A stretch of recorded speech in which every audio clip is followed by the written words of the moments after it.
So here we have Google's new Pixel 8 and Pixel 8 Pro. I'm Ash, and today on C4E Tech, let's unbox these phones and quickly take a look at 10 of the top new changes Google's brought to the table with them. Opening up the box, we are greeted by the Pixel 8 Pro. This is the Obsidian colorway. Google also offers two other color options in porcelain and bay, which frankly is my favorite. Now moving on to the standard Pixel 8, let's tear off the seal. Opening it up, so the first thing we see is again the phone itself. This happens to be the Hazel SKU. Google offers the Pixel 8 in two other colors too. We have a rose and an obsidian model here as well. Now coming back, peeling off the display protection, and as the phone boots, let's take a look at the other box contents. There isn't a lot really.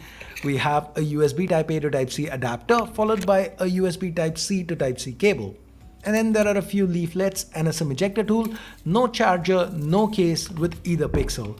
So that's pretty much your simple unboxing experience. Now with that out of the way, let's get to the phones themselves. These are Pixels, so of course we are gonna have to start with the cameras. Now the primary sensor is the same for both the Pixel 8 and the Pixel 8 Pro. It's an upgraded 50 megapixel sensor that's paired with an f1.7 lens that's optically stabilized. Images look typically pixel. There's good detail, slightly higher than average saturation, excellent dynamic range, and of course night sight is back and is better than ever. Low light images, they just look beautiful. For the secondaries, you get a 12 megapixel shooter on the Pixel 8, which is nice, but it's the same hardware from last gen. The 8 Pro, however, gets an upgrade here. We have yet another 48 megapixel sensor, and it's not just the ultra-wide performance that's being improved, it can also get 50% closer than its predecessor for macro shots. Now the third sensor on the Pro, that has also received an upgrade. The 5x telephoto is now paired with an optically stabilized f2.8 lens, and it seems to shoot clean zoomed in shots. And to give you some perspective, here's a side-by-side with the iPhone 15 Pro Max. Just like with the primary, the saturation is a tad higher, but the detail, it's just excellent. Now these cameras can shoot at up to 4K 60, and I really like what Google's done with their cameras.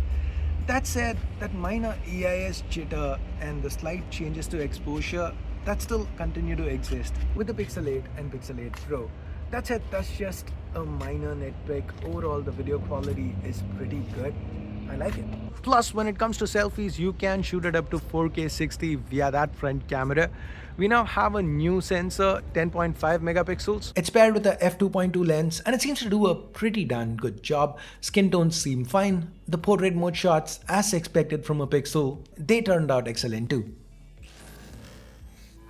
Now next to the cameras, you see this little spot. This is a temperature sensor, and it's exclusive to the Pro model.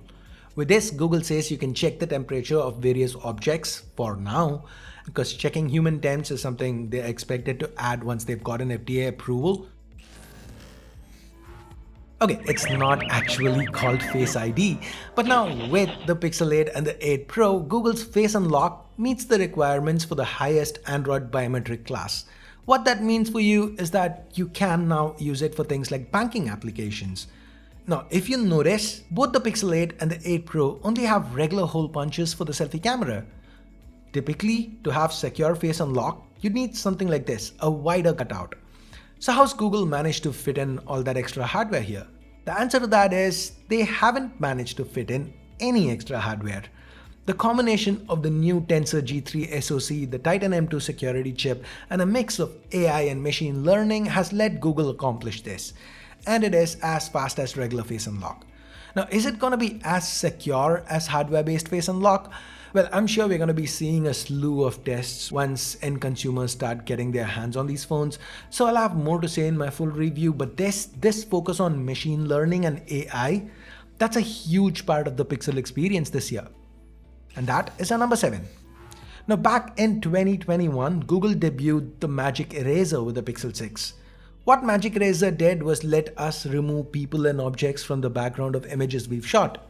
Now in 2023, Google's kinda upped the ante with that. Not only can you remove things in an image, but with the new Magic Eraser, you can move them around and resize them as you see fit. The best part here is these images don't even need to be shot on a Pixel. In case you've not already noticed, this picture here, it was shot with my Galaxy S23 Ultra.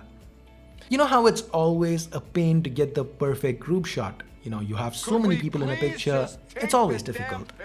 Best Take hopes to address that by taking a bunch of images and then allowing you to choose everyone's best look individually to create the best group shot possible. We then have Audio Magic Eraser, which can identify and remove background noise. Voice recognition and transcription have also gotten much better, and it's pretty much keeping up with me in real time. Now, I'm Indian, my accent's not the easiest to understand, but the Pixel 8 seems to have no issues keeping up. And then there is Video Boost, which is not available right now, but should be coming in December. Basically, it's supposed to take the footage you've already shot and make it much better. Assistant with Bard is another AI-related feature that's not available just yet. It's supposed to help make communicating with Google Assistant easier and also increase the scope of what Google Assistant can actually do. At the heart of it all sits Google's new 4nm Nona-Core Tensor G3.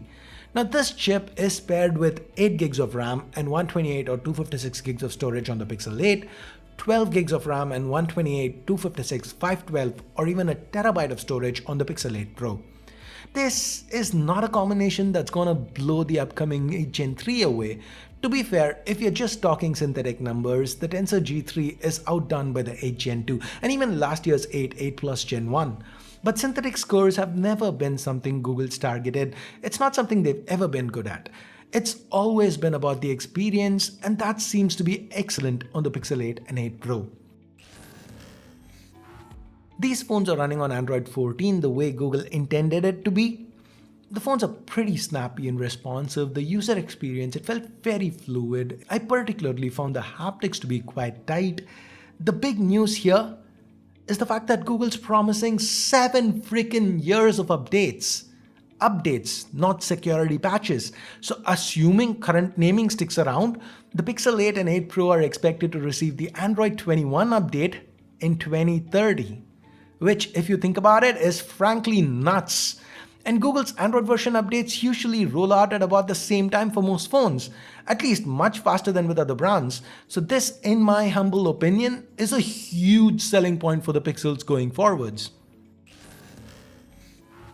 At first glance, the Pixel 8 and 8 Pro look and feel quite similar to their predecessors, and they come with the same IP68 rating this time too. That said, there are some changes that Google's made. Let's start with the regular Pixel 8. It's now 10 grams lighter than its predecessor. It's also noticeably shorter and narrower, but it is slightly thicker. Also, if you notice, the edges have been curved more gradually, but the overall design remains more or less the same. We have a matte aluminum frame that's very fingerprint resistant and Gorilla Glass Victus to the front and back, with the back being quite glossy and prone to fingerprints.